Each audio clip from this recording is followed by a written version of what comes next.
안녕하세요. 저는 박금자입니다. 올해 74세예요. 저는 긴 세월을 살아오면서 많은 일들이 있었답니다. 때로는 기쁘고, 때로는 슬프고, 때로는 힘들었지만 그 모든 순간이 제 인생을 만들어 왔어요. 저는 평생 자식들을 위해 살았어요. 아들과 딸을 키우느라 제 인생은 뒷전이었죠. 젊은 시절에는 그게 당연하다고 생각했어요. 부모가 되면 자식을 위해 모든 걸 바치는 게 옳다고 믿었거든요. 지금 생각해보면 참 어리석었죠. 나 자신도 소중히 여겼어야 했는데 말이에요. 남편과 사별한 후에도 혼자 고생하며 아이들을 뒷바라지했어요. 남편이 갑자기 떠났을 때는 정말 막막했어요. 어떻게 혼자서 두 아이를 키우나 걱정이 태산 같았어요. 하지만 주저앉아 있을 순 없었어요. 아이들을 위해서라도 강해져야 했으니까요. 시장에서 과일 장사를 하며 새벽부터 밤늦게까지 일했죠. 처음엔 정말 힘들었어요. 무거운 과일 상자를 나르고 손님들과 실랑이도 하고 매일 밤 집에 돌아오면 온몸이 쑤셨어요. 하지만 아이들이 잠든 모습을 보면 그 모든 고생이 눈 녹듯 사라졌답니다. 그렇게 30년을 넘게 일했어요. 비가 오나 눈이 오나 하루도 쉬지 않고 일했어요. 그 덕에 아들은 의사가 되었고 딸은 대기업에 취직했어요. 자식 농사는 잘 지었다고 생각했죠. 아이들이 성공하는 모습을 보며 제 고생이 헛되지 않았다고 느꼈어요. 그때는 정말 행복했답니다. 하지만 요즘 들어 자식들이 저를 부담스러워하는 것 같아요. 전화해도 바쁘다며 짧게 끊고 찾아가도 어색해 하더라고요. 처음엔 바빠서 그러겠지 하고 넘겼어요. 하지만 그런 일이 반복되면서 점점 서운한 마음이 쌓여갔어요. 며칠 전에는 아들 집에 갔다가 마음이 너무 아팠어요. 손주들 얼굴이나 보려고 들렀는데 며느리가 저를 보자마자 얼굴을 찌푸리더라고요. 어머니, 미리 연락 좀 주시지. 하는 말에 가슴이 철렁 내려앉았어요. 내가 자식 집에 와서 눈치를 봐야 한다니 참 서글픈 노릇이더라고요.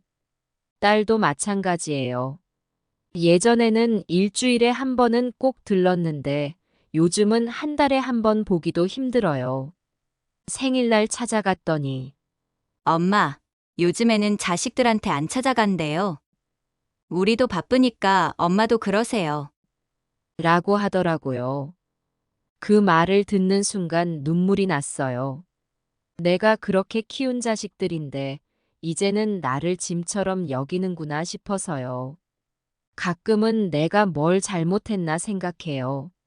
자식들에게 너무 많은 걸 바란 걸까요? 아니면 내가 너무 집착했나요? 하지만 곧 그런 생각을 털어버려요. 난 그저 엄마로서 할 수 있는 최선을 다했을 뿐이니까요.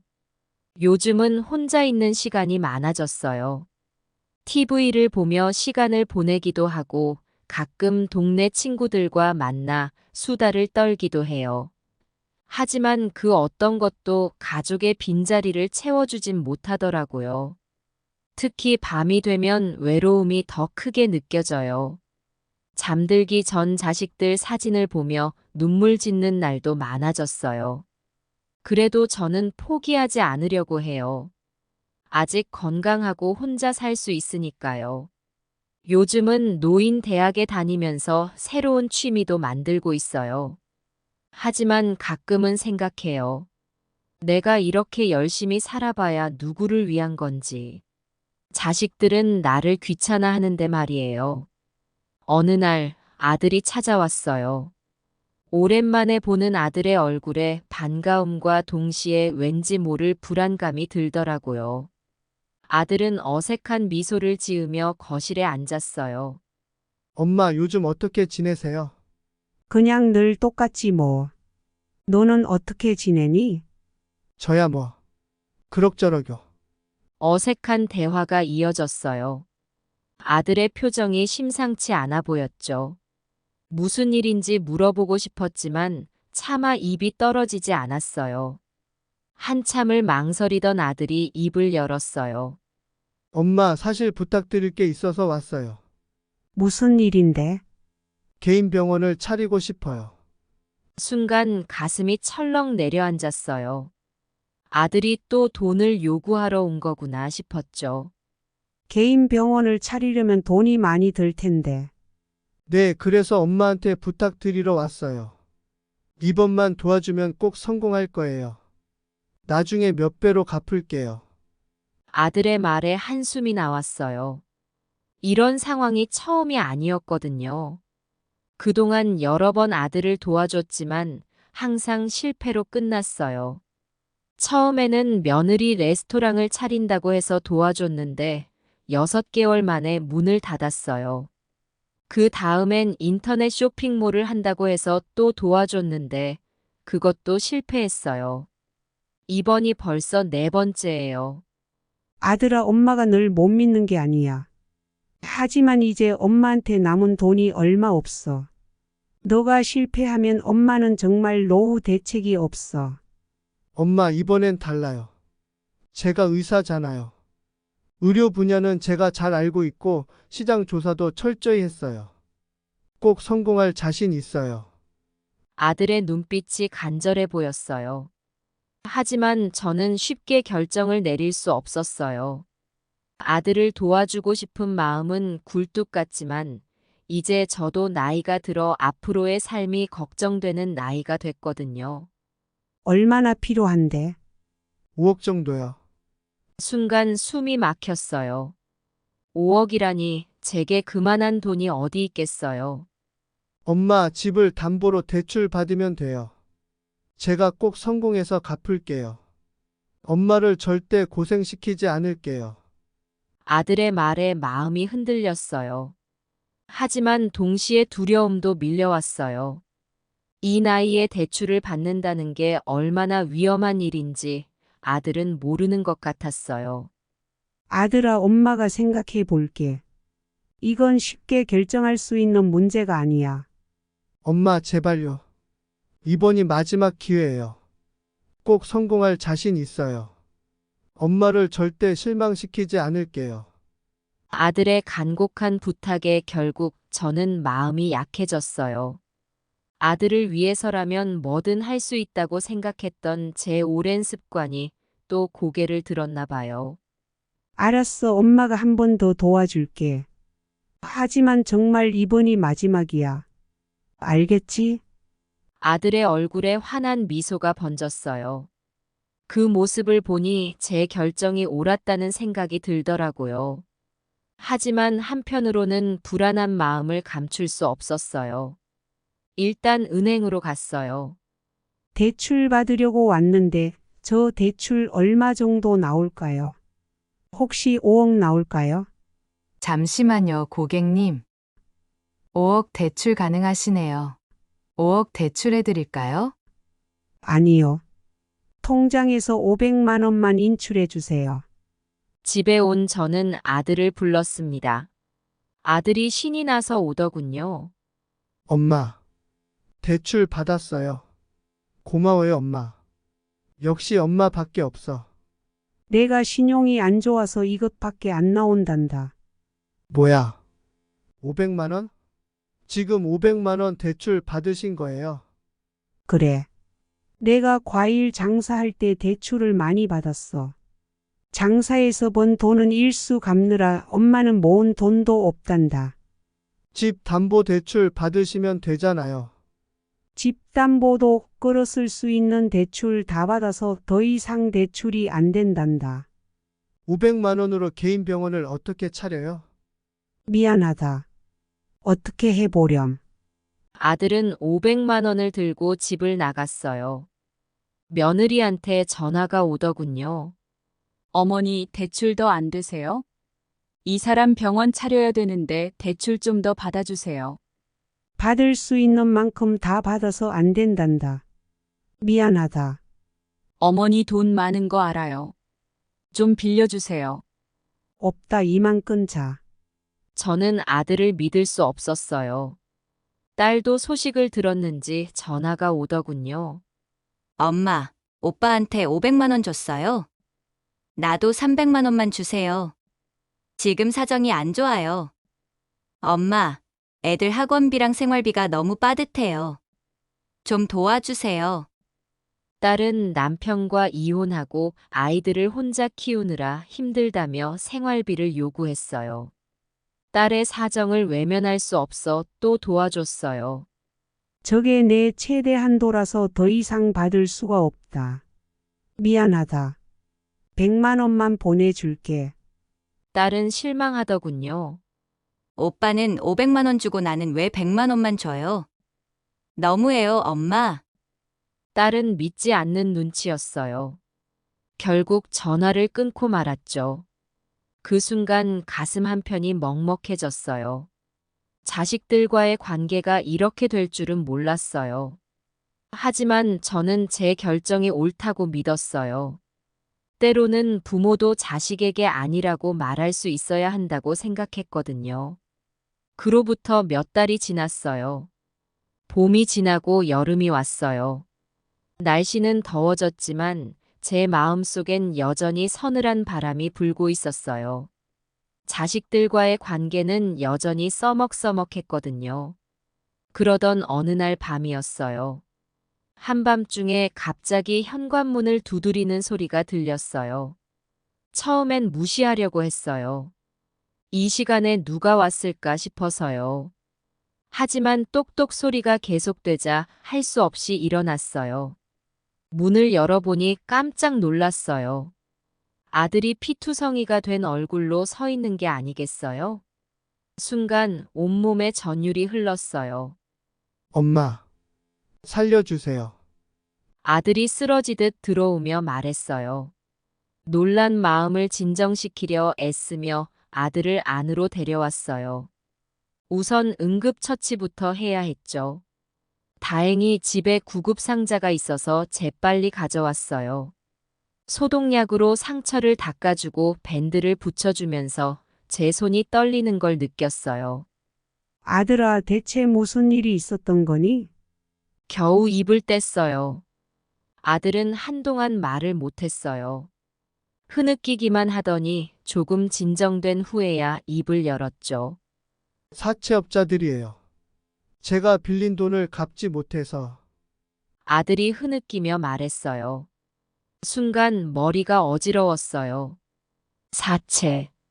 그 무서운 단어를 들으니 가슴이 철렁 내려앉았죠. 얼마나 빌린 거니? 제 목소리가 떨렸어요.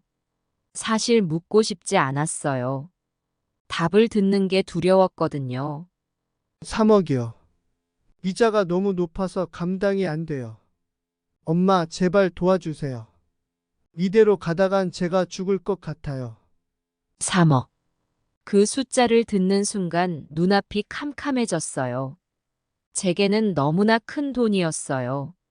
하지만 내 아들이 위험에 처했는데 어떻게 외면할 수 있겠어요? 머릿속이 복잡했어요. 한편으로는 아들이 왜 이렇게 큰 돈을 사채로 빌렸는지 화가 났어요. 또 한편으로는 제가 뭔가 잘못 키운 건 아닐까 하는 자책감이 들었고요. 그리고 무엇보다 아들의 안전이 걱정됐어요. 도대체 왜 그렇게 큰 돈을 빌린 거야? 떨리는 목소리로 물었어요. 아들은 고개를 푹 숙이고 말했어요.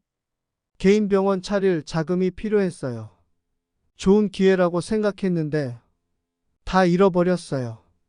한숨이 절로 나왔어요. 이런 일이 또 반복될 줄은 몰랐어요. 예전에도 아들은 돈을 빌려갔다가 잘못된 적이 있었거든요. 그래서 이제 어쩌려고 그러니? 제 목소리가 조금 높아졌어요. 엄마, 제발 도와주세요. 이대로 가다간 정말 제가 죽을 것 같아요. 사채업자들이 매일 협박해요. 오늘도 맞았어요. 아들의 말에 가슴이 아팠어요. 아무리 잘못한 일이 있다고 해도 맞으면서 생명의 위협을 받는다는 건 너무 끔찍한 일이었죠. 머릿속으로 빠르게 계산해 봤어요. 집을 팔면 어떨까? 아니면 대출을 더 받을 수 있을까? 하지만 이미 노후를 위해 모아둔 돈도 얼마 없는데 어떻게 해야 할지 막막했어요. 알았다. 어떻게든 해볼게. 저는 떨리는 목소리로 말했어요. 사실 확신은 없었어요.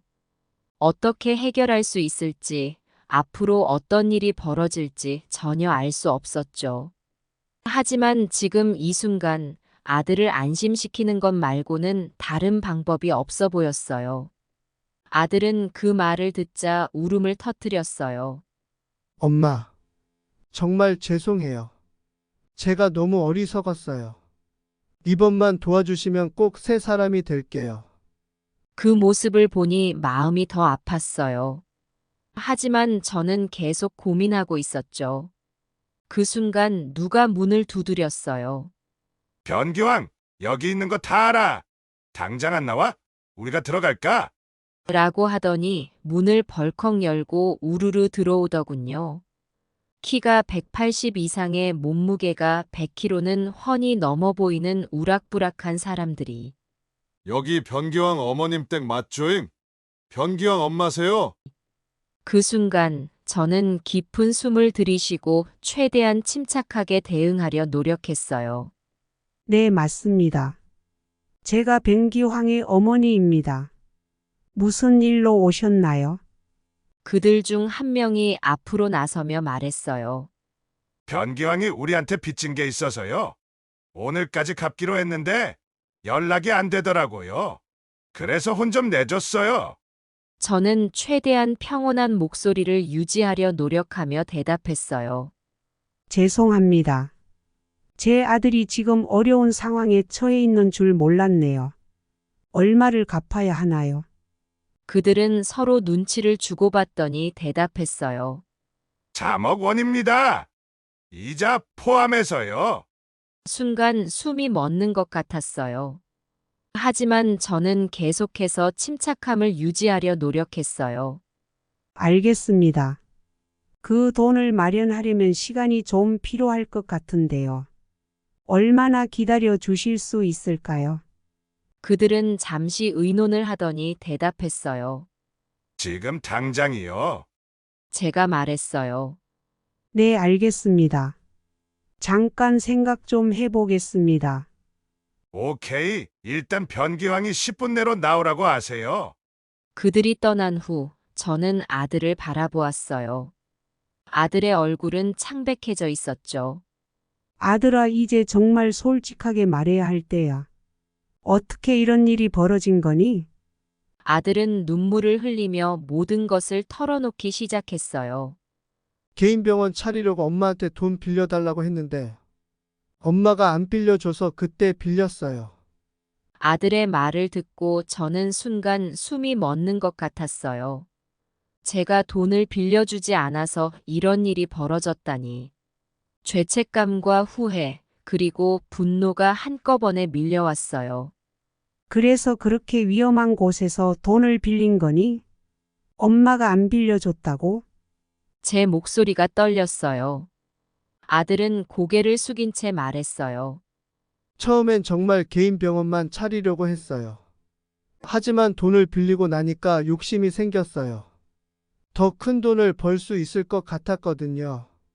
그 말을 듣는 순간 제 마음속에 미안함과 후회가 밀려왔어요. 제가 조금만 더 아들 말을 들어줬더라면 이런 일이 없었을지도 모른다는 생각이 들었거든요. 하지만 동시에 분노도 느꼈어요. 아들이 이렇게 위험한 선택을 하다니. 그래서 어떻게 했는데? 제 가슴이 덜컥 내려앉았어요. 아들은 잠시 망설이더니 떨리는 목소리로 말을 이었어요. 주식에 투자했어요. 처음엔 잘 됐어요. 하지만 주가가 폭락하면서 하루 만에 모든 걸 잃었죠. 저는 한동안 말을 잇지 못했어요. 아들이 이런 위험한 짓을 했다는 게 믿기지 않았거든요. 주식이라니. 그것도 사채로 빌린 돈으로. 어떻게 그런 생각을 했을까요? 아들아, 왜 그랬니? 왜 엄마한테 말하지 않았어? 제 목소리에 실망감이 묻어났어요. 아들은 눈물을 글썽이며 대답했어요. 죄송해요, 엄마. 제가 다 해결할 수 있을 줄 알았어요. 하지만 그의 말이 끝나기도 전에 밖에서 거친 목소리가 들렸어요. 사채업자들이었죠. 변기왕, 나와. 시간 다 됐어. 그 소리에 우리 모두 깜짝 놀랐어요. 아들의 얼굴이 창백해졌고 저는 심장이 빠르게 뛰는 걸 느꼈어요. 하지만 이대로 겁에 질려 있을 순 없었어요. 저는 아들을 바라보며 말했어요. 내가 나가서 얘기해 볼게. 아들이 제 팔을 잡으며 말했어요. 엄마 위험해요. 제가 나가 볼게요. 하지만 저는 고개를 저었어요. 아니야. 엄마가 가볼게. 넌 여기 있어. 떨리는 다리로 현관으로 향했어요. 문을 열기 전 깊은 숨을 들이쉬었죠. 진정해, 침착해야 해. 스스로에게 말했어요. 문을 열고 나가자 그 우락부락한 남자들이 서 있었어요. 그들의 눈빛이 무서웠지만 저는 최대한 침착하게 대응하려 노력했어요. 변기왕 어머니시죠? 아들 빚을 벌써 갚으러 오셨나요? 그들 중 한 명이 비웃듯이 말했어요. 저는 고개를 끄덕이며 대답했어요. 네, 저기 혹시 조금만 더 시간을 주실 수 없을까요? 남자 중 하나가 짜증 섞인 목소리로 말했어요.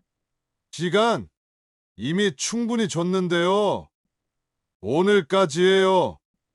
저는 간절한 목소리로 다시 말했어요. 제발요. 일주일만 더 주세요. 꼭 갚겠습니다. 그들은 서로 눈치를 주고받더니 잠시 의논을 했어요. 그 순간이 얼마나 길게 느껴졌는지 모르겠어요. 제 심장은 마구 뛰었고 식은땀이 흘렀죠. 마침내 그들이 대답했어요. 알았어요. 일주일 더 줄게요. 하지만 이자는 2배로 뛰어요.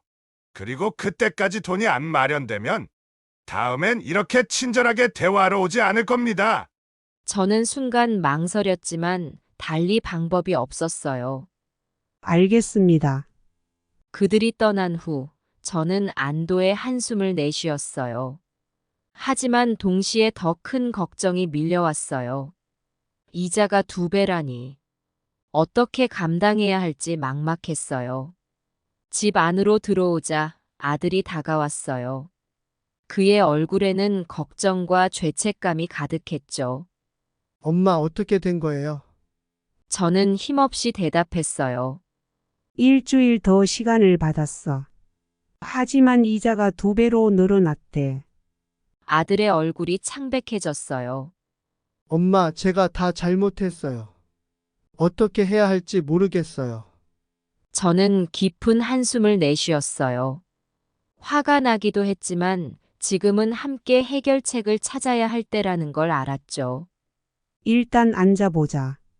우리가 할 수 있는 게 뭐가 있는지 생각해 보자. 우리는 거실에 앉아 오랜 시간 이야기를 나눴어요. 아들은 모든 것을 털어놓았고 저는 묵묵히 들었죠. 때론 화가 나기도 하고 안타깝기도 했지만 지금은 트집을 잡을 때가 아니라는 걸 알았어요. 엄마 정말 미안해요. 제가 너무 어리석었어요. 돈에 눈이 멀어서. 아들의 목소리가 떨렸어요. 저는 깊은 한숨을 내쉬었어요. 알아, 아들아. 하지만 이제 와서 후회해봤자 소용없어. 우리 앞으로 어떻게 할지 생각해 보자. 아들은 고개를 끄덕이며 말했어요. 엄마 말씀대로 할게요. 제발 한 번만 더 기회를 주세요. 그 말을 듣자 복잡한 감정이 밀려왔어요. 한편으로는 아들을 도와주고 싶었지만 다른 한편으로는 이런 상황이 또 반복되지 않을까 걱정됐거든요. 저는 잠시 생각에 잠겼어요. 아들의 앞날, 우리 가족의 미래, 그리고 제 노후까지. 많은 것들이 머릿속을 스쳐 지나갔죠. 그리고 마침내 결심했어요. 알았어. 엄마가 한 번 더 도와줄게. 하지만 이번이 정말 마지막이야. 알겠지? 제 목소리에 단호함이 묻어났어요. 아들은 고개를 끄덕였어요. 그의 눈에 눈물이 고였죠. 네, 엄마. 약속할게요. 이번엔 정말 변할 거예요. 일주일 뒤 우리는 떨리는 마음으로 사채업자들을 다시 만났어요. 그들의 냉혹한 눈빛을 마주하는 게 쉽지 않았지만 우리는 용기를 내어 앞으로 나섰죠. 돈 준비됐나요? 그들이 차가운 목소리로 물었어요.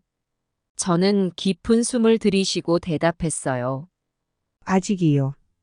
근데 해결 방법을 찾았습니다. 그들의 눈에 의심의 빛이 스쳤어요. 무슨 방법인데요? 야, 고복수. 뭐라고요? 고복수 맞지? 어떻게 내 이름을? 눈 밑에 전본이 딱 알겠구만 뭐. 엄마를 속일 거면 제대로 속여야지 바보 같은 자식들아. 엄마, 끝까지 정신을 못 차렸구나. 앞으로 엄마 찾아오지 마. 저는 집으로 가서 바로 짐을 꾸렸습니다. 그 사채업자 중 한 명이 제 아들 친구였어요. 아들 어렸을 때 집에도 놀러 오고 했었거든요. 저에게 돈을 받으려고 연기를 한 거였어요. 저는 이사를 가기로 했어요. 그동안 봐놨었던 실버타운으로 가기로 했어요. 저는 무거운 마음으로 실버타운으로 향했어요. 오랫동안 준비해온 곳이었지만 이렇게 갑작스럽게 오게 될 줄은 몰랐어요. 아들의 거짓말에 대한 실망감과 분노, 그리고 앞으로의 삶에 대한 불안감이 뒤섞여 마음이 복잡했어요. 실버타운에 도착하자 친절한 직원이 저를 맞이해 주었어요. 예전에 미리 계약해둔 덕분에 입주 절차는 비교적 순조롭게 진행되었어요. 넓고 깨끗한 곳으로 배정받았어요. 창밖으로 아름다운 정원이 보였고 시설도 훌륭했죠. 하지만 이 모든 것이 제 마음을 채우기엔 부족했어요. 짐을 풀면서 이곳에서의 새로운 삶을 상상해 보았어요. 편안하고 안전한 생활, 다양한 프로그램과 의료 서비스. 분명 좋은 점들이 많았죠. 하지만 한편으로는 이곳에 와 있는 제 모습이 너무나 낯설었어요. 내가 정말 이렇게 살아야 하나? 한숨이 절로 나왔어요. 첫날 밤 잠을 이루기가 힘들었어요. 푹신한 침대와 조용한 환경에도 불구하고 마음이 편치 않았거든요. 아들의 얼굴이 자꾸 떠올랐고 그동안의 일들이 주마등처럼 스쳐 지나갔어요. 다음 날부터 실버타운의 일상에 적응하기 시작했어요. 아침에는 요가 수업에 참여했고 오후에는 미술 교실에 갔어요. 저녁에는 다른 입주자들과 함께 영화를 보기도 했어요. 분명 좋은 프로그램들이었지만 왠지 모르게 공허함이 느껴졌어요. 시간이 좀 지나서 첫 번째 월 생활비 청구서를 받았어요. 생각보다 훨씬 높은 금액에 놀라고 말았어요. 입주비도 만만치 않았는데 매달 이렇게 많은 돈을 내야 한다니. 앞으로 어떻게 해야 할지 걱정이 되기 시작했어요. 새로운 친구들도 생겼어요.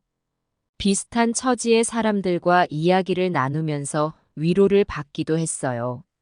하지만 대부분의 사람들이 자식들과 좋은 관계를 유지하고 있다는 걸 알게 되면서 더욱 외로워졌어요.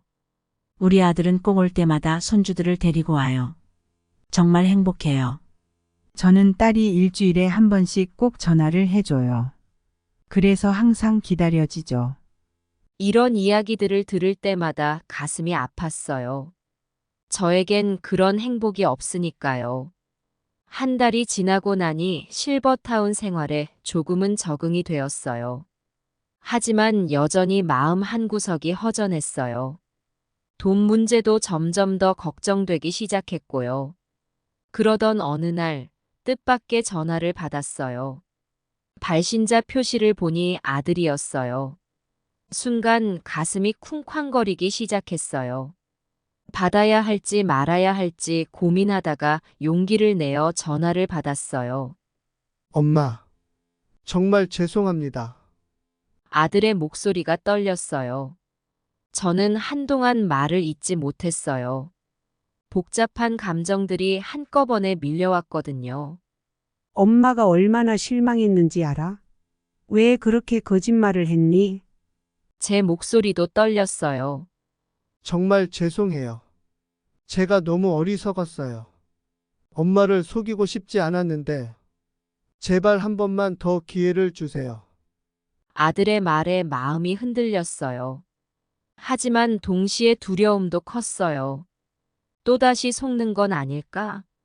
이미 실버타운에 거액을 투자했는데 어떻게 해야 할지. 전화를 끊고 나서 한동안 망연자실한 채로 앉아 있었어요. 앞으로 어떻게 해야 할지 정말 막막했습니다. 그날 이후로 아들에게서 전화가 자주 왔어요. 하지만 저는 받지 않았죠. 매번 전화벨이 울릴 때마다 가슴이 아팠지만 더 이상 상처받고 싶지 않았거든요. 실버타운에서의 생활은 계속되었어요. 시간이 지날수록 이곳 생활에 적응해 가고 있었어요. 매일 아침 산책을 하고 오후에는 독서 모임에 참여했어요. 가끔은 미술 교실에 가서 그림도 그렸어요. 하지만 여전히 마음 한구석이 허전했어요. 특히 가족 면회날이면 더 그랬죠. 다른 입주자들은 자녀들과 손주들의 방문을 받으며 행복해 하는데 저는 혼자 방에 있을 수밖에 없었거든요. 박 할머니, 오늘도 아들 안 왔어요? 옆에 사는 할머니가 물었어요. 네. 바빠서요. 저는 애써 미소 지으며 대답했어요. 하지만 속으로는 눈물이 나려고 했죠. 다음 날 아침, 또다시 아들에게서 전화가 왔어요. 이번에도 받지 않으려고 했지만 문득 이것이 마지막 기회일지도 모른다는 생각이 들었어요. 하지만 결국 전화를 받지 않았어요. 대신 문자 한 통을 보냈죠. 더 이상 연락하지 마라. 이제 너와는 상관없는 사람이다. 보내기 버튼을 누르는 순간 눈물이 주르륵 흘러내렸어요. 하지만 이것이 최선이라고 생각했어요. 더 이상 상처받고 싶지 않았거든요. 그 후로 아들에게서 연락이 뚝 끊겼어요. 처음에는 오히려 마음이 편했어요. 하지만 시간이 지날수록 공허함이 커져갔죠. 실버타운에서의 생활은 계속되었어요. 겉으로 보기에는 평온해 보였지만 속으로는 매일 밤 눈물을 흘렸어요. 아들 생각에 잠 못 이루는 밤이 많았어요. 엄마, 저예요. 기왕이에요. 제발 전화 좀 받아주세요. 어느 날 또다시 아들의 음성 메시지가 남겨졌어요. 하지만 저는 여전히 전화를 받지 않았어요. 시간은 계속 흘러갔고 저는 점점 더 외로워졌어요. 실버타운의 좋은 시설과 프로그램들도 제 마음의 구멍을 채우기엔 역부족이었죠. 때로는 제 선택이 옳았는지 의심스러울 때도 있었어요. 하지만 그때마다 아들의 거짓말과 배신을 떠올리며 마음을 다잡았어요. 이게 최선이야. 이제 나 혼자서도 잘 살 수 있어. 매일 아침 거울을 보며 스스로에게 말했어요. 하지만 그 말이 진심인지는 저도 알 수 없었어요. 딸과의 통화는 늘 짧고 어색했어요. 딸도 제 마음을 알아챈 듯 했죠. 엄마, 요즘 어떻게 지내세요? 딸이 조심스럽게 물었어요. 그냥 그렇지 뭐. 내 걱정은 하지 마. 나는 잘 지내고 있어. 제 대답은 항상 짧았어요. 엄마, 제가 좀 어려운 일이 있어서요. 딸의 목소리가 떨렸어요. 하지만 저는 딸의 말을 끊었죠. 미안하구나. 하지만 엄마도 지금 형편이 넉넉지 않아. 너 문제는 너가 알아서 해결해야 해. 딸과의 대화는 늘 이런 식으로 끝났어요. 마음이 아프지 않은 건 아니었지만 이제는 제 삶에 집중하고 싶었거든요. 실버타운에서의 생활은 계속되었어요. 처음에는 적응하기 힘들었지만 시간이 지나면서 조금씩 익숙해져 갔어요. 매일 아침 요가 수업에 참여하고 오후에는 정원 가꾸기 활동을 했어요. 새로운 친구들도 생겼어요. 특히 최할머니와 자주 시간을 보냈어요. 최할머니도 저처럼 자식들과 관계가 좋지 않아서 서로를 이해할 수 있었거든요. 박할머니, 우리가 잘못한 걸까요? 어느 날 최할머니가 물었어요. 저는 잠시 생각에 잠겼다가 대답했어요. 아니요. 우리는 그저 우리의 삶을 살아가려 한 것뿐이에요. 자식들을 위해 우리의 모든 것을 희생할 순 없잖아요. 그 말에 최할머니도 고개를 끄덕였어요. 우리는 서로를 위로하며 힘을 얻었죠. 하지만 여전히 외로움과 싸우는 날들이 많았어요. 특히 밤이 되면 더 그랬어요. 텅 빈 방을 바라보며 한숨을 내쉬는 날이 많았어요. 그러던 어느 날 실버타운에서 가족의 날 행사를 한다고 했어요. 다들 들떠 있었지만 저는 마음이 무거웠어요. 가족이 올 리 없다는 걸 알았으니까요. 행사 당일 예상대로 저에게는 아무도 오지 않았어요. 다른 분들은 자식, 손주들과 함께 웃고 떠들며 시간을 보냈지만 저는 혼자 구석에 앉아 있었어요. 박할머니 혼자 계시네요. 직원이 다가와 물었어요. 네. 제 가족들은 바빠서요. 애써 미소 지으며 대답했어요. 그날 밤 저는 오랜만에 눈물을 흘렸어요.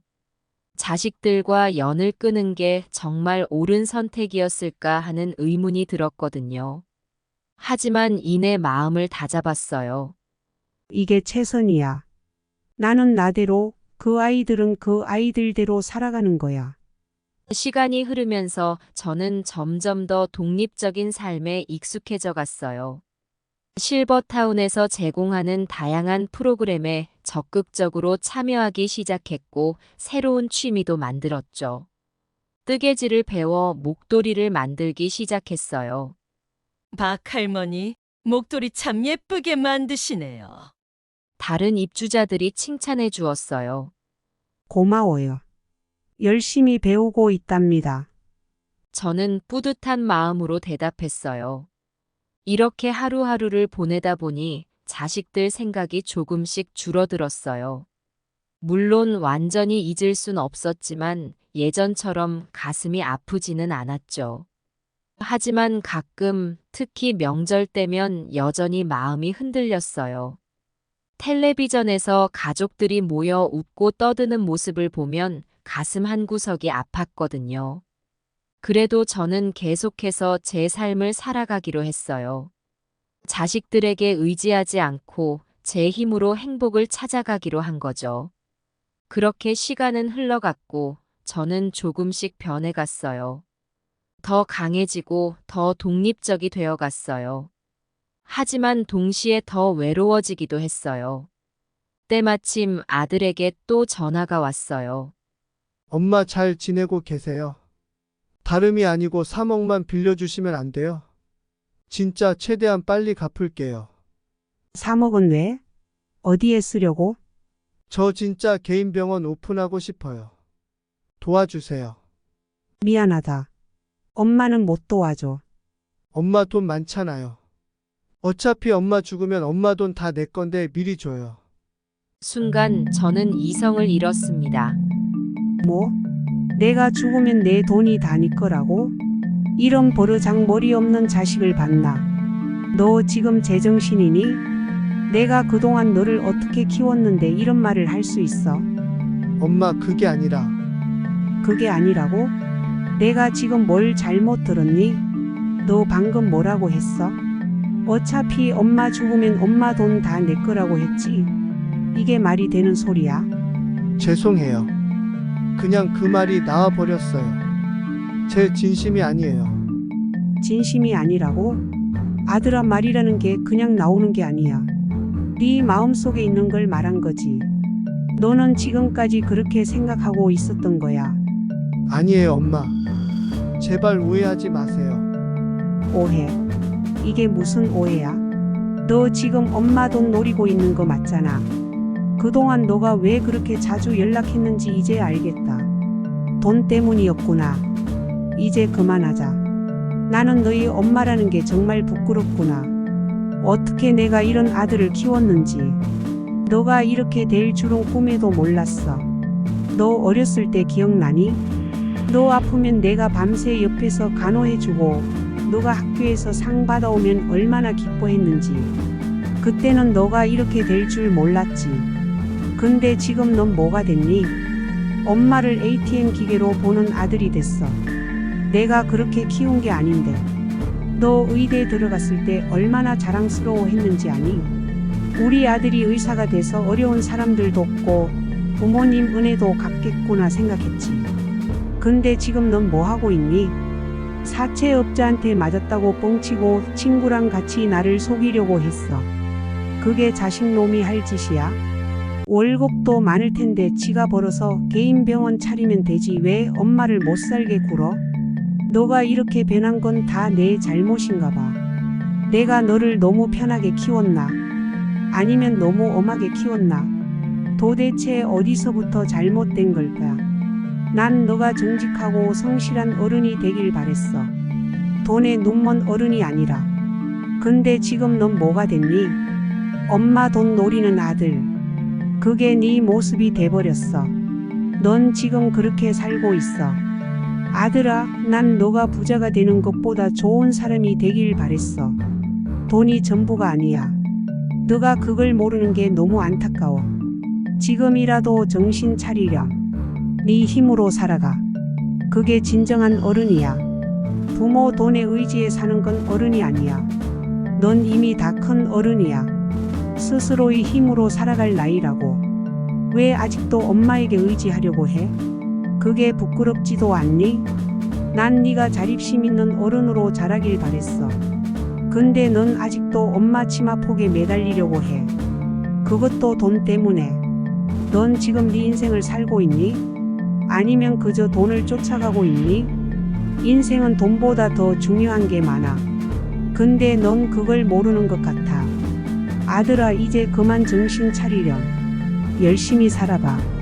넘어지고 깨지더라도 그게 너의 인생이야. 그렇게 해야 진짜 어른이 되는 거야. 난 이제 너에게 돈 한 푼 안 줄 거야. 그게 너를 위한 거야. 너가 진정한 어른으로 성장하길 바라는 마음에서 하는 결정이야. 넌 내 재산을 당연히 너희 것처럼 여기는 것 같은데 그렇지 않아. 내가 평생 일해서 모은 돈이야.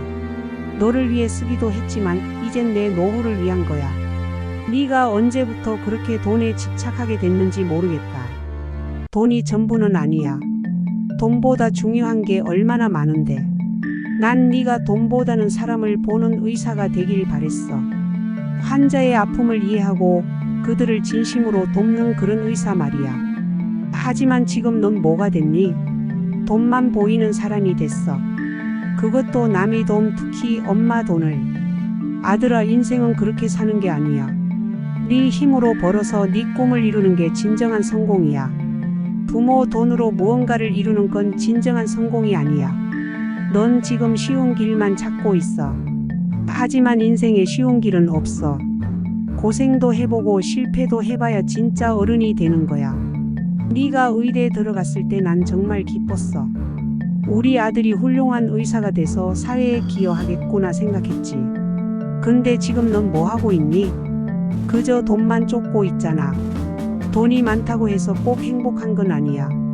오히려 그 반대일 수도 있어. 넌 지금 너의 인생의 가치를 돈으로만 판단하고 있어. 그건 정말 슬픈 일이야. 인생엔 돈으로 살 수 없는 게 훨씬 더 많아. 아들아, 이제라도 정신 차리렴. 네 힘으로 살아가 보려고 노력해봐. 그게 진정한 어른이 되는 길이야. 난 이제 너에게 더 이상 경제적 지원을 하지 않을 거야. 그게 오히려 너를 망치는 일이 될 수 있어. 네가 스스로 설 수 있게 하는 게 진정한 부모의 역할이야. 어쩌면 이게 나의 마지막 모성인지도 몰라. 너를 놓아주는 거야. 이제 네 발로 걸어가 보렴. 넘어지고 아프더라도 그게 네 인생이야. 그리고 명심해. 내 돈은 내 거야. 네 것이 아니야. 네 아버지와 내가 평생 일해서 모은 거야. 그걸 함부로 생각하지 마. 너한테 줄 생각 없어. 난 그 돈으로 나의 남은 인생을 살 거야. 여행도 다니고 하고 싶었던 것들도 해볼 거야. 그동안 너희 키우느라 못했던 것들 말이야. 네가 언제 정신 차리고 제대로 된 어른이 될지 모르겠다. 하지만 난 기다릴게. 언젠가 네가 진정으로 반성하고 변화할 날을 말이야. 그때가 오면 그때 우리 다시 만나자. 그때는 돈 얘기 말고 진짜 부모와 자식으로 만나자. 그때까지 난 너가 잘 살아갈 수 있기를 바랄게. 아들아, 넌 충분히 능력 있는 사람이야. 그동안 공부도 열심히 했고 의사 면허도 땄잖아. 그 능력으로 너의 인생을 살아가봐. 돈에 매달리지 말고 진정으로 환자를 위하는 의사가 되어봐. 그게 너의 인생을 더 풍요롭게 만들 거야. 난 항상 너의 편이야. 하지만 그렇다고 너의 잘못된 행동을 다 받아줄 순 없어. 이게 바로 진정한 사랑이야. 이제 그만 전화하렴. 나도 내 인생을 살아야 해. 너도 너의 인생을 살아. 아들과의 전화를 끊고 난 후, 저는 한동안 그 자리에 멍하니 앉아 있었어요. 가슴이 먹먹했어요. 내가 그토록 사랑하고 아끼던 아들과 이런 상황이 올 줄은 꿈에도 몰랐거든요. 떨리는 손으로 휴대폰을 들고 아들의 전화번호를 찾았어요. 잠시 망설였지만 결국 차단 버튼을 눌렀어요. 그 순간 눈물이 볼을 타고 흘러내렸어요. 이게 정말 최선일까? 혼잣말로 중얼거렸지만 달리 방법이 없다는 걸 알았어요. 창밖을 바라보니 어느새 해가 져가고 있었어요. 그동안 얼마나 많은 시간이 흘렀는지도 모르게 아들과 통화를 했던 거죠. 실버타운 식당에서 저녁을 먹으려고 나갔어요. 하지만 음식은 목구멍으로 넘어가지 않았어요. 주변의 다른 어르신들은 평소처럼 담소를 나누며 식사를 하고 계셨지만 저는 그저 멍하니 앉아 있었어요. 방으로 돌아와 텔레비전을 켰지만 무슨 내용인지 전혀 들어오지 않았어요.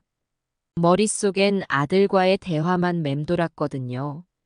밤이 깊어갈수록 마음은 더욱 복잡해졌어요. 한편으로는 아들에게 화가 났지만 다른 한편으로는 걱정도 됐어요. 이제 어떻게 살아갈까? 혹시 너무 심하게 대했나? 이런 생각들이 꼬리에 꼬리를 물고 이어졌어요.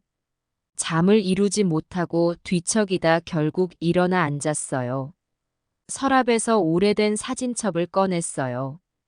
아들이 어렸을 때 찍은 사진들을 하나하나 넘겨보았어요. 활짝 웃고 있는 아들의 모습, 처음으로 걸음마를 뗐을 때의 모습, 졸업식 날의 모습. 그 순간들이 모두 어제 일처럼 생생했어요. 어디서부터 잘못된 걸까? 사진을 보며 한숨을 내쉬었어요. 밤새 잠을 이루지 못했지만 아침이 되자 어느 정도 마음의 정리가 됐어요. 이제 나 자신을 위해 살아야 한다는 결심을 했어요. 아들과의 관계는 이제 끝났다고 생각하기로 했어요. 아프고 힘들지만 이게 최선이라고 믿었거든요. 이제부터는 정말로 나를 위한 삶을 살아야겠다고 다짐했어요. 사실 저도 전부터 계속 고민하고는 있었어요. 내 남은 유산을 어떻게 할지에 대해서요. 그래도 꽤 되거든요. 자식에게 주는 게 당연하지만 자식들. 특히 아들에게는 이 돈이 약이 되기보다는 해가 될 것 같은 느낌이 계속 들어요. 아들의 모습을 보면 볼수록 그 생각은 더 강해졌어요. 돈에 대한 집착, 쉽게 얻으려는 태도. 이런 아들에게 제 재산을 물려주면 과연 좋은 결과가 있을까요? 딸의 경우는 조금 달랐어요. 열심히 살아가려 노력하는 모습이 보이긴 하지만 그래도 아직은 경제적으로 불안정한 상태였어요. 제 재산의 일부라도 딸에게 주면 도움이 될까 싶기도 했어요. 하지만 한편으로는 이런 생각도 들었어요. 내가 평생 모은 돈인데 꼭 자식들에게만 줘야 할까? 제가 살아오면서 도움을 받은 많은 사람들, 그리고 도움이 필요한 이웃들도 떠올랐어요. 어쩌면 이 돈으로 더 의미 있는 일을 할 수 있지 않을까 하는 생각이 들었죠. 며칠 밤을 뜬 눈으로 지새우며 고민했어요. 결국 저는 결심을 했습니다. 제 재산의 대부분을 자선단체에 기부하기로 한 거예요. 물론 쉬운 결정은 아니었어요. 과연 이게 옳은 결정일까 하는 의문도 들었어요. 하지만 이게 최선이라고 믿었어요. 제 돈이 정말 필요한 곳에 쓰이길 바랬고, 동시에 자식들이 스스로의 힘으로 살아가길 바랬거든요. 변호사를 만나 유언장을 작성했어요. 재산의 80%는 여러 자선단체에 나누어 기부하고 나머지 20%는 딸에게 주기로 했죠. 유언장을 쓰면서 마음이 무거웠지만 한편으로는 홀가분했어요. 이제 정말로 제 인생의 마지막 장을 제 뜻대로 쓰게 된 것 같았거든요. 이 결정을 자식들에게 알려야 할지 고민됐어요. 지금 알려주면 또 다른 갈등이 생길 것 같았지만 나중에 갑자기 알게 되면 더 큰 충격을 받을 것 같기도 했어요. 결국 지금은 말하지 않기로 했어요. 대신 제가 세상을 떠난 후에 변호사를 통해 알려주기로 했어요. 이제 남은 건 제 삶을 어떻게 의미 있게 살아갈 것인가 하는 문제였어요. 돈에 대한 걱정은 줄어들었지만 그 자리를 채울 무언가가 필요했거든요. 이제 제 삶의 새로운 목표를 찾아야 했어요. 단순히 시간을 보내는 것이 아니라 의미 있게 살아가고 싶었거든요. 실버타운에서 제공하는 프로그램들을 다시 한번 살펴보았어요. 그동안 참여하지 않았던 활동들에도 관심을 갖기 시작했어요. 특히 봉사활동 프로그램이 눈에 띄었어요. 지역 아동센터에서 아이들을 돌보는 활동, 요양원에서 말동무가 되어주는 활동 등이 있었죠. 이런 활동들을 통해 제 삶에 새로운 의미를 찾을 수 있을 것 같았어요. 또한 오랫동안 미뤄두었던 취미 생활도 시작하기로 했어요. 그림 그리기, 악기 배우기, 글쓰기 등. 이런 활동들을 통해 제 내면의 목소리에 귀 기울이고 싶었어요. 그리고 무엇보다 저 자신과의 시간을 가지기로 했어요. 명상을 배워 마음의 평화를 찾고 일기를 쓰며 제 감정을 정리하기로 했어요. 이렇게 새로운 삶의 방향을 정하고 나니 마음이 한결 가벼워졌어요. 자식들과의 갈등, 재산 문제 등으로 힘들었던 시간들이 이제는 과거의 일처럼 느껴졌어요. 물론 가끔은 자식들 생각에 마음이 아플 때도 있어요. 하지만 이제는 그런 감정에 휘둘리지 않으려고 노력해요. 제 삶은 제가 책임져야 한다는 걸 깨달았거든요. 앞으로의 삶이 어떻게 펼쳐질지 모르겠어요. 하지만 한 가지 확실한 건 이제부터는 진정으로 제 자신을 위한 삶을 살겠다는 거예요. 그동안 자식들을 위해 또 다른 누군가를 위해 살아왔다면 이제는 저를 위해 살아갈 거예요. 그게 제가 찾은 새로운 인생의 의미예요.